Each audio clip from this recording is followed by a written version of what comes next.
Assalamualaikum warahmatullahi wabarakatuh. Waalaikumsalam warahmatullahi wabarakatuh. Innalhamdalillah nahmaduhu wa nasta'inuhu wa nastaghfiruh wa na'udzubillahi min syururi anfusina wa min sayyiati a'malina amma ba'du. Puji syukur mari kita panjatkan kehadirat Allah Subhanahu wa taala yang memberikan kita nikmat yang begitu besar yang sampai kita sekarang ini bisa dipertemukan di siang hari ini untuk belajar bersama-sama. Salawat serta salam mari kita panjatkan kepada Nabi kita Muhammad Sallallahu alaihi wasallam. Sabahul khair. Sabahul nur. Sabahul khair. Sabahul nur. Pas saya tanya apa kabar semuanya, alhamdulillah luar biasa, Allahu Akbar. Siap ya? Apa kabar semuanya? Alhamdulillah luar biasa, Allahu Akbar. Jadi pada kesempatan kali ini mungkin ini pelajaran pertama saya mengajar di sini ya, karena ini juga tahun ajaran baru. Sebelumnya perkenalkan, nama saya Zulfikar Rafiuddin Darajat. Mungkin kalian bisa bilang Pak Zulfikar atau apa terserah kalian. Yang penting ya nama saya itu. Jadi sebelumnya ini absen yang telah ada di tangan saya coba absen dulu satu persatu ya. Yang pertama Syarif, Hadir. Syahrul, Hadir, Pak. Erlangga, Hadir, Pak. Fadiah, Hadir. Kaifa, Hadir. Fajar, Hadir. Fajiril, Hadir, Pak. Afandi, Hadir. Bara, Hadir.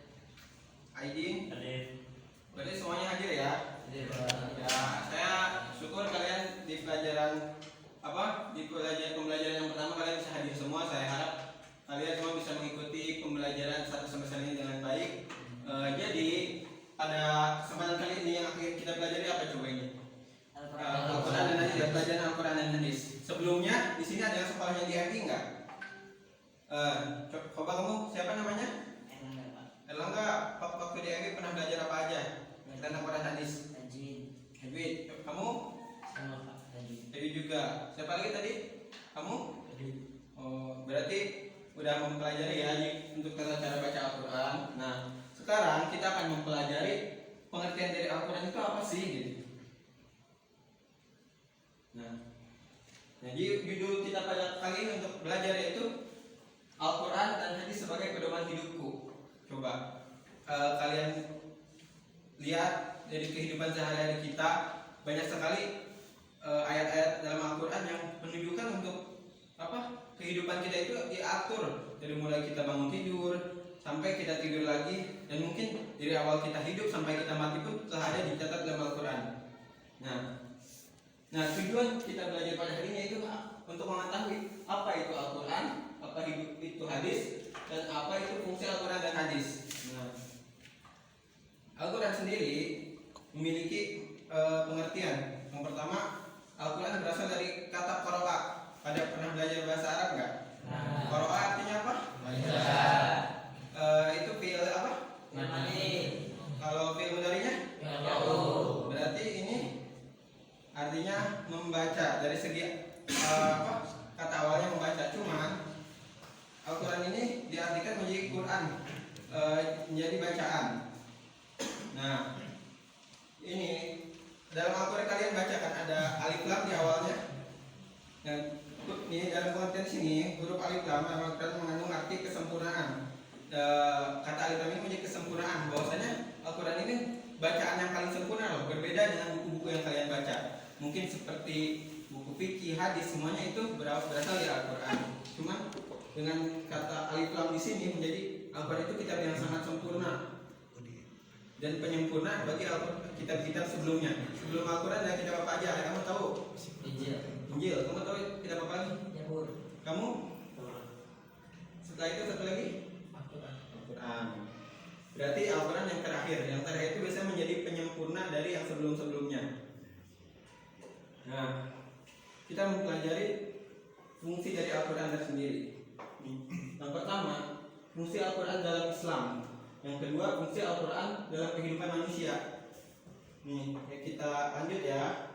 Fungsi Al-Quran dalam Islam. Coba ada yang bisa bantu baca poin pertama? Coba, boleh? Fungsi Al-Quran dalam Islam sebagai sumber ajaran asal hukum Islam yang pertama. Nah, dari poin di sini kita mengetahui Al-Quran itu sumber yang pertama, dan mungkin yang keduanya yang telah kita ketahui yaitu hadis yang sebagai penyempurna atau penjelasan dari untuk Al-Quran tersebut. Nah, seperti yang bisa ngasih contoh, misalkan puasa, kamu tahu nggak ayat tentang puasa dari surat apa? Al-Baqarah Ayat ayat 200 berapa? berapa coba? 183. Ada yang hafal sini ayatnya? Ada yang hafal? Ini saya contohkan ayatnya. Yang berbunyi Ya ayyuhalladzina amanu kutiba alaikumus siyam. Nah, dalam ayat itu kita mengutip kata kutiba alaikumus siyam, maka diwajibkan kepada semuanya untuk menjalankan ibadah saum. Nah, jadi itu salah satu contohnya Al-Quran sebagai sumber ajaran hukum Islam yang pertama. Yang kedua, ada yang bisa bantu baca? Oh, ada yang bisa? Coba, boleh kamu? Misalkan Islam adalah sebagai konfirmasi dan informasi terhadap hal-hal yang tidak diketahui oleh Allah. Nah, dan di sini banyak kan? Kamu bisa lihat jin nggak? Ada yang bisa lihat jin? Ada yang bisa lihat setan? Nggak ada kan? Cuman Al-Quran menjelaskan dalam surat Al-Baqarah. Alladzina yu'minuna bil ghaibi wa yuqimuna as-shalah. Alladzina yu'minuna bil ghaibi. Kita tuh harus meyakini walaupun kita tidak bisa melihat, tapi kita meyakini bahwasanya setan, jin itu ada. Bisa dipahami? Ada. Ada yang bisa bantu baca lagi? Kamu coba. Sebagai petunjuk umat manusia ke jalan yang lurus. Petunjuk yang ke jalan yang lurus. Coba kalian kalau sholat suka Al-Fatihah pada apa artinya nggak? Nggak hafal sih, mengerti nggak artinya? Mengerti Pak? Ada yang hafal ayat terakhirnya? Ihdinas siratal mustaqim siratal ladzina an'amta 'alaihim ghairil maghdubi 'alaihim waladdallin. Nah, dari ayat tersebut menjelaskan bahwasanya Al-Quran itu di sini menjelaskan untuk Allah itu memberikan petunjuk kepada jalan yang lurus. Kita tuh berdoa di situ. Karena setahu saya Al-Fatihah itu terbagi, yang pertama kita tuh memuji Alhamdulillahirabbil alamin arrahmanirrahim maliki yaumiddin. Itu kita memuji. Terus yang kemudian kita bersungguh iya karena budu, kita benar-benar menyembah Allah itu sendiri. Iya karena nasta'in, dan kita mentaatinya. Terus ihdinas siratal mustaqim, tunjukkanlah kami jalan yang lurus. Kita berdoa di situ. Dalam ayat tersebut kita mengetahui bahwasanya pada poin ketiga ini memiliki dalil yang ihdinas siratal mustaqim siratal ladzina an'amta 'alaihim ghairil maghdubi 'alaihim waladdallin. Nah, pada hafal semua kan surat Al-Fatihah. Itu surat Al-Fatihah itu surat yang sangat wajib untuk kalian baca dengan benar, karena itu salah satu syarat sempurnanya sholat. Coba kamu bisa bantu poin keempat untuk membacanya. Mengoreksi dan menyempurna kitab terdahulu, Injil, Zabur, Taurat. Nah, yang itu saya telah katakan bahwasanya menjadi pengoreksi. Sebelum kitab-kitab sebelumnya mengajarkan juga ajaran-ajaran untuk umat manusia yang baik. Cuman seperti Injil, Zabur, Taurat itu dia hanya mencakup untuk umat pada saat itu saja. Cuman Al-Quran ini kitab yang sangat fantastis lah, yang semuanya tercantum dalam Al-Quran. Bahkan kitab sekarang seperti yang kita ketahui mungkin di gereja ada Injil, itu pun kitab-kitab yang lebih diperbaharui. Bahkan sekarang itu setahu saya kitab Injil yang murni itu ada di museum di Turki, yang mungkin bacanya aja kita nggak bisa langsung baca, menggunakan alat tertentu yang bisa membacanya. Dan kandungan-kandungannya pun ya sama untuk kita menyembah kepada Allah dan menjauhi larangannya. Terus yang selanjutnya fungsi Al-Quran bagi kehidupan manusia, yaitu memiliki yang pertama sebagai huda atau petunjuk. Tahu kan? Ada yang bisa nih saya bacain ini, saya harap kalian juga pasti hafal kan ayat ini. Dzalikal kitabu la raiba fihi hudal lil muttaqin. Coba baca bareng-bareng. 1, 2, 3. Dzalikal kitabu la raiba fihi hudal lil muttaqin. Di sini kita dijelaskan juga kitab yang tidak ada keraguan di dalamnya. Cuma poin di sini yang kita ambil adalah fihi hudal lil muttaqin. Petunjuk untuk orang-orang yang bertakwa. Jadi ketika kita mempelajari Al-Quran, kita harus meyakini Al-Quran itu sebagai petunjuk dalam hidup kita. Karena yang telah saya katakan tadi, di dalam Al-Quran itu semuanya telah ada. Namun kita tidak semua ayat Al-Quran yang bisa kita tafsirkan secara langsung. Ada beberapa ayat yang dimana harus ditafsirkan oleh para ulama-ulama. Yang selanjutnya, fungsi Al-Quran bagi kehidupan manusia yang Al-Furqan sebagai pembeda antara hak dan yang batil. Saya bacakan dulu ayatnya, ntar kalian seperti tadi membacakan bersama-sama. Tabarakalladzi nazzala al-furqana 'ala 'abdihi liyakuna lil 'alamin nadhira. Coba bersama. Tabarakalladzi nazzala al-furqana 'ala 'abdihi liyakuna lil 'alamin nadhira. Ada yang bisa bantu baca artinya? Maha suci Allah yang telah menurunkan Furqan Al-Quran kepada hambanya Muhammad agar dia menjadi pemberi peringatan kepada seluruh alam jin dan manusia. Nah, jadi dalam ayat ini menjelaskan Al-Quran itu membedakan di mana hal yang baik, di mana hal yang buruk. Seperti halnya mencuri baik nggak? Tidak ada. Bersedekah baik nggak? Baik. Coba misalkan merampok, Tidak. tidak. Tapi ketika kita menolong orang baik nggak? Baik. Jadi Al-Quran itu mengajarkan seperti dalam ayatnya untuk kalau menolong itu ta'awanu 'alal birri wat taqwa wa la ta'awanu 'alal ismi wal 'udwan.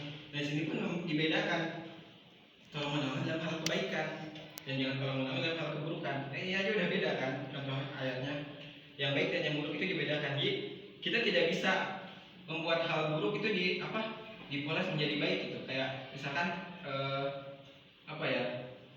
kita itu punya kesalahan, tapi kita itu kayak mencari alasan-alasan untuk menjadi kesalahan itu menjadi benar. Itu tidak boleh. Yang salah ya salah, yang benar ya benar. Katakanlah yang hak itu hak, yang batil itu batil. Kita harus bisa membedakan. Di antaranya itu di sini untuk kita tidak melakukan hal yang baik, tidak melakukan hal yang buruk, dan selalu melakukan hal yang baik. Nah, selanjutnya yang ketiga syifa. Syifa, tahu adanya syifa apa? Obat. Nah, obat ini nggak harus obat kayak Paramek, Panadol, Trauma, komik dan yang lain-lainnya. Tapi ini tuh obat di hati. Karena kesehatan seseorang itu dilihat dari hatinya sendiri. Ketika dia memiliki hati yang dengki, hati yang selalu iri pada orang lain, dia akan memiliki sakit, mungkin bisa dibilang sakit jiwa atau sakit hatinya gitu. Seperti dalam surat Al-Isra dijelaskan ayat 82. Saya bacakan, ntar kalian ikuti ya. Wa nunazzilu minal Qur'ani ma huwa shifaa'un wa rahmatul lil mu'minin. Ya, baca bareng-bareng 1, 2, 3. Wa nunazzilu minal Qur'ani ma huwa shifaa'un wa rahmatul lil mu'minin. Ini adalah jahitannya. Wala yazidu zalimina illa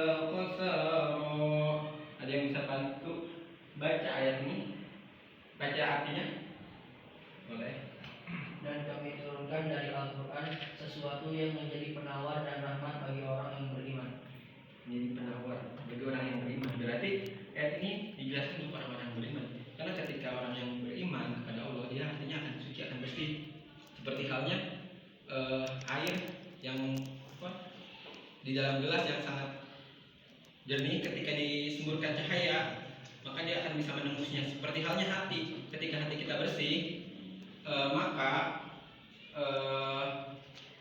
kita akan mudah mendapatkan menerima nasihat dari seseorang yang baik, dan akan mudah juga untuk mendapatkan ilmu dari guru-guru kita ketika kita memiliki hati yang bersih. Maka dari itu jauhilah sifat-sifat iri, dengki, pokoknya sifat yang membuat hati ini kita kotor. Nah, ada ayat juga yang menjelaskan dalam surah Al-Fat,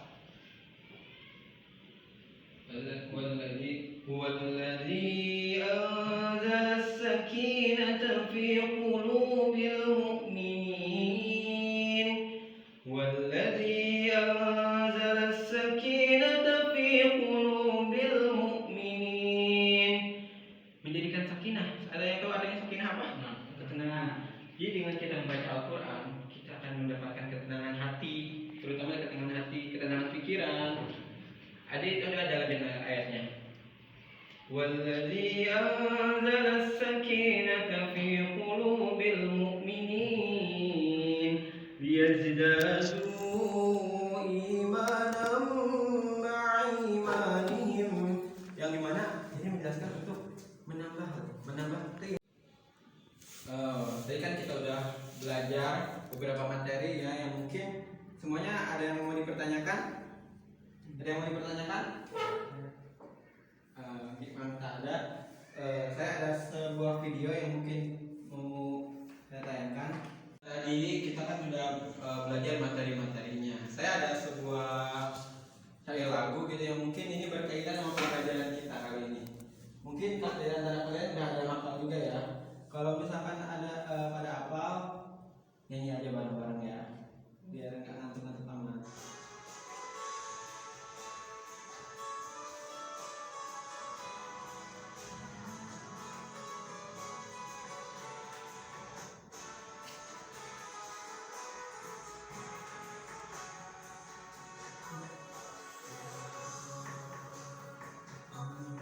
Ya Rabbi,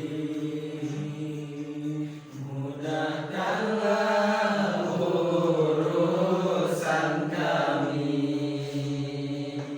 agama kami, dunia kami.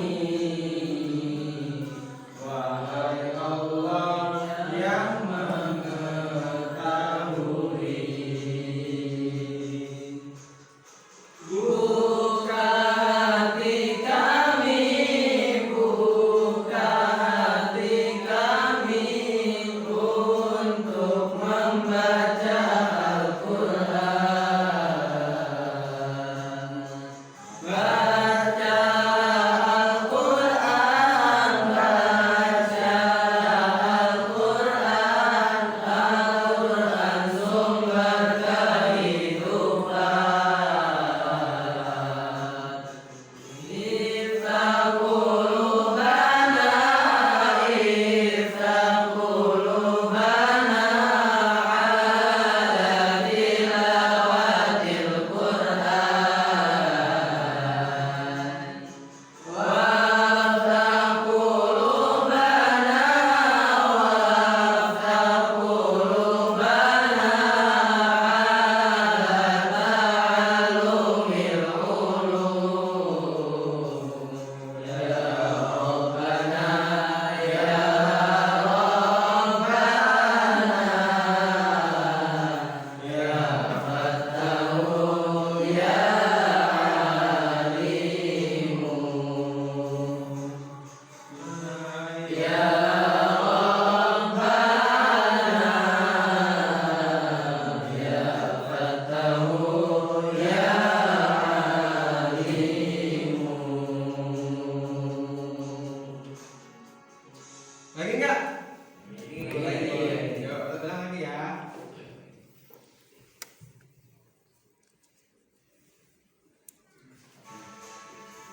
Yuk. Di dalam syair ini menjelaskan dia bukan hakikat kita berusaha membaca Al-Quran, karena Al-Quran itu sumber kehidupan. Seperti yang telah kita pelajari tadi. Allah ya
manfaat nggak dari lagu ini? Coba kalau yang bisa sok angkat tangan. Coba maju. Coba kasih tahu ke teman-temannya itu manfaat yang kamu ambil dari lagu itu apa coba? Baik. Jadi manfaat dari lagu tadi itu Yang bisa kita ambil. yang bisa kita ambil dari lagu tadi, bahwasanya Al-Quran itu memiliki banyak manfaatnya, dan kita juga harus selalu berdoa kepada Allah agar hati kita selalu dibukakan, agar selalu membaca Al-Quran setiap waktu dan setiap hari. Dan kita juga harus selalu berdoa kepada Allah agar selalu dimudahkan dalam membaca Al-Qurannya. Nah, bagus, ini buat kamu ya, ntar dimakannya jangan sekarang ya, biar keluar.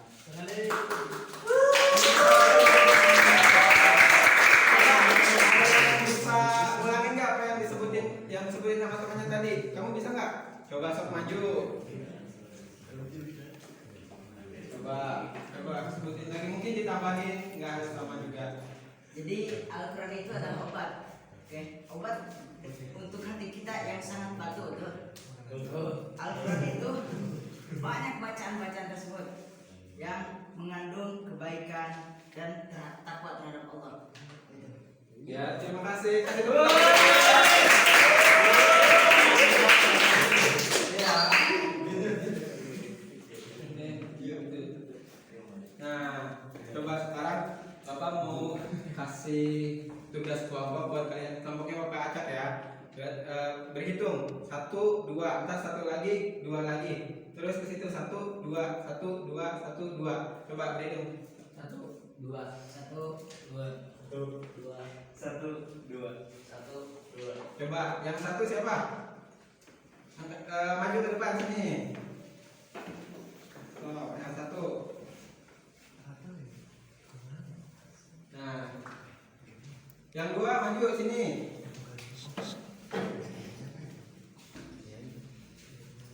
Nah, coba kalian tentuin siapa yang mau jadi ketuanya di kelompok kalian. Siapa? Tentuin. Nah, kamu jadi ketuanya berarti semua teman kamu percaya sama kamu untuk kamu yang memimpin ini. Kelompok ini siapa yang mau jadi ketuanya? Siap ya? Berarti temannya semuanya setuju kamu jadi ketuanya. Nah, pada kali ini kalian rembukin berkelompok, cari ayat Al-Quran yang menjadikan itu sumber kehidupan kalian atau sumber ajaran kalian tentang apa aja. Mungkin kalian mau bentuknya teks pidato atau apa gitu. Ntar kalian bisa diskusi di sini apa aja maunya gimana. Ntar ditulis hasilnya, habis itu dipaparkan atau ntar kalian dibacakan gitu untuk teman-teman yang kelompok sebelahnya dan buat teman-temannya juga. Nah, itu juga seperti itu sama ya. Jadi kalian ntar mencari ayatnya, terus kalian cari tahu nih ayatnya tentang apa, terus juga seperti apa kalian deskripsikan ayat itu. Nah, coba per kelompok perwakilan aja satu tulisannya. Duduk aja di sini ngerjainnya bareng-bareng. Ada yang satu ngambil bukunya. Ini juga ambil salah satu yang ngambil buku buat catat tentang gimana. Yang buat lingkaran. Boleh ambil Al-Quran.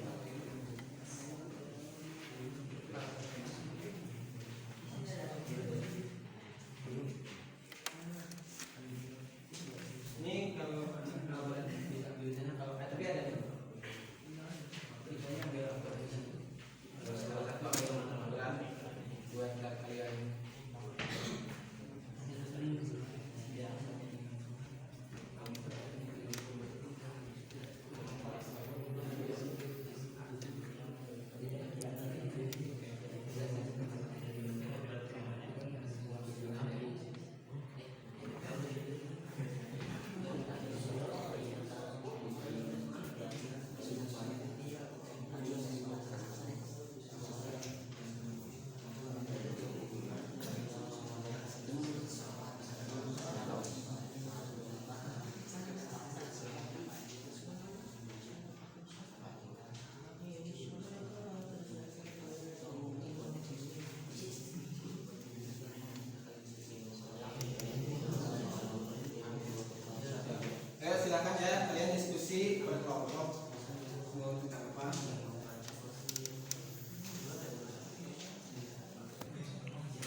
Boleh.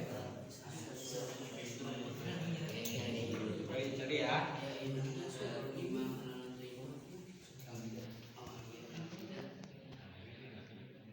Coba tadi di Al-Quran ada yang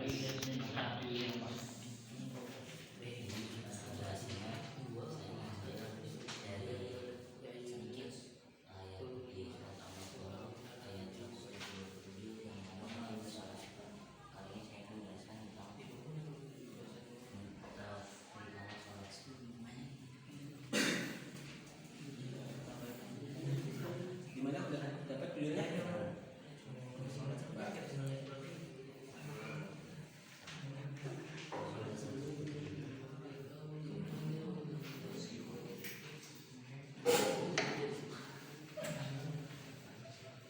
Nah, udah nemu ayatnya?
Saya kasih waktu 2 menit lagi ya. Siap kan 2 menit lagi? Ya.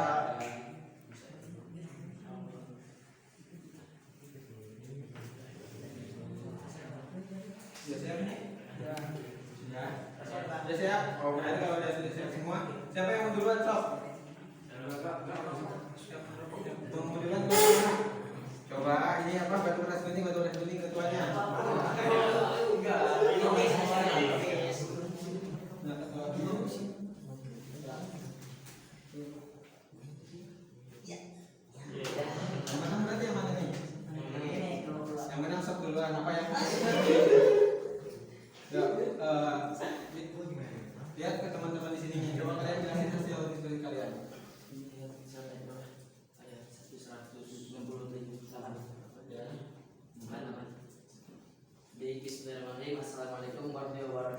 Waalaikumsalam warahmatullahi wabarakatuh. Di sini saya perwakilan dari kelompok saya ingin menjelaskan tentang surat Al-Baqarah ayat 168. Dan terdapat Coba bacain ayatnya berbunyi Bismillahirrahmanirrahim. Ya ayyuhan nasu kulu mimma fil ardi halalan thayyiba. Sadaqallahul azim. Ayat tersebut menjelaskan bahwasanya kita sebagai umat Islam harus mengetahui dalam soal makanan juga. Jadi kita sebagai umat Islam tidak hanya mengetahui dalam pengetahuan tentang ketauhidan, akan tetapi kita juga harus mengetahui jika kita sedang keadaan lapar, kita mengetahui makanan itu haram atau tidak. Dan ayat ini menjelaskan bahwasanya wahai manusia, makanlah kalian makanan yang haram, makanan yang halal, baik itu terdapat di dalam bumi. Oleh karena itu, jikalau kita memakan makanan seperti hewan yang haram, seperti contohnya seperti daging babi dan daging anjing, dan kita juga mengetahui bahwasanya makanan itu haram dan telah dijelaskan juga dalam ayat Al-Quran. Jadi oleh karena itu kita semua harus selalu mengetahui dan kita semua juga harus menguatkan iman kita kepada Allah SWT agar kita tidak terpengaruhi oleh bisikan syaitan. Jika kita sedang keadaan lapar, kita tidak harus makan daging haram. Baik, terima kasih. Mungkin cukup sekian dari saya. Assalamualaikum warahmatullahi wabarakatuh.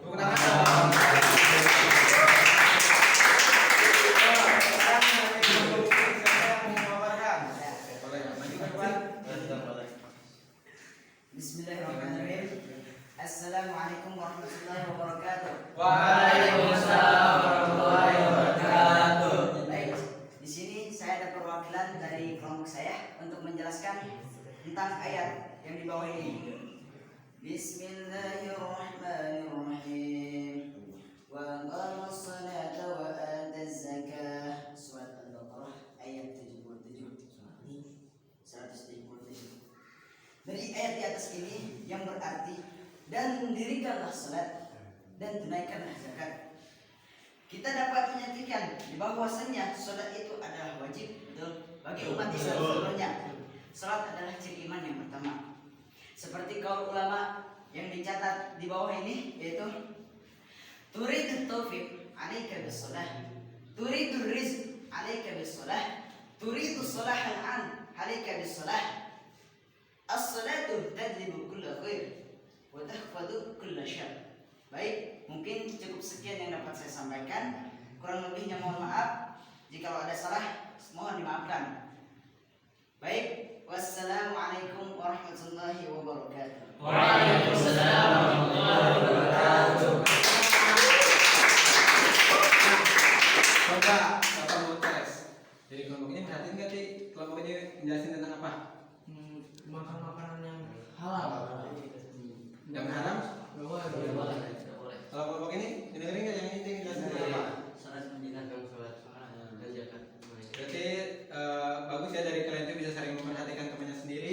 Ada rasa kepekaan kalian untuk memperhatikan temannya gitu. Tidak sabodo aman kepada temannya. Terima kasih udah mau kerja kelompok. Nah sekarang bisa kembali lagi ke tempat duduknya masing-masing. Ya silakan. Terima kasih Pak.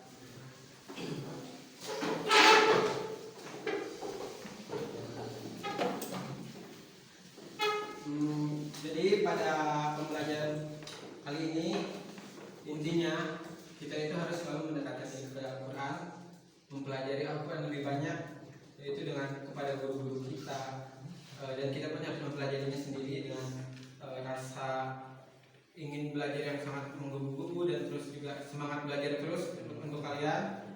Apalagi kalian sekarang masih kelas 7 SMP, jenjang kalian masih banyak. Kalian akan naik dari kelas 8, kelas 9, dari kelas 10, kelas 11, 12, dan mungkin ntar dari kalian ada yang mau melanjutkan ke jenjang kuliah. Dan saya harapkan semuanya menjadi orang-orang yang sukses. Amin. Amin.